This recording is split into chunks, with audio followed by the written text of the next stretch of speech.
24x7 ന്യൂസിലേക്ക് സ്വാഗതം. ഗൗതം അദാനിക്കും സാഗർ അദാനിക്കും എതിരായ കൈക്കൂലി കേസിൽ നയതന്ത്ര സഹായം വൈകുന്നതിനാൽ US അധികൃതർ പുതിയ നീക്കം ആരംഭിച്ചു.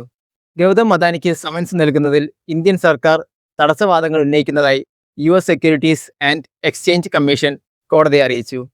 സോളാർ കരാറുകൾക്കായി ഇന്ത്യൻ ഉദ്യോഗസ്ഥർക്ക് കൈക്കൂലിയും നൽകി അമേരിക്കൻ നിക്ഷേപകരിൽ നിന്ന് പണം സമാഹരിച്ചു എന്നതാണ് അദാനിക്കെതിരായ കേസ്. പ്രധാനമന്ത്രി തിരുവനന്തപുരത്തെത്തി ഗവർണറും മുഖ്യമന്ത്രിയും ചേർന്ന് അദ്ദേഹത്തെ സ്വീകരിച്ചു. കനത്ത സുരക്ഷയാണ് ഒരുക്കിയിരുന്നത്.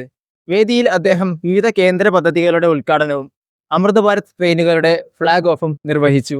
രാജ്യത്തെ മുഴുവൻ പാവപ്പെട്ടവരുടെയും പുരോഗതിക്കായി നടപ്പാക്കുന്ന മഹത്തായ സംരംഭത്തിന് തിരുവനന്തപുരത്ത് തുടക്കമായി. ഗ്രീൻലാൻഡിന് മേലുള്ള അവകാശവാദം ഉന്നയിച്ചു ട്രംപ്. ഗ്രീൻലാൻഡിനെ സംരക്ഷിക്കാൻ അമേരിക്കയ്ക്ക് മാത്രമേ കഴിയൂ എന്ന് അദ്ദേഹം പറഞ്ഞു. എന്നാൽ ദ്വീപ് കൈമാറുന്നതുമായുള്ള ചർച്ചകൾ ഡെൻമാർക്കുമായി തുടങ്ങുമെന്ന് അദ്ദേഹം പറയുകയുണ്ടായി.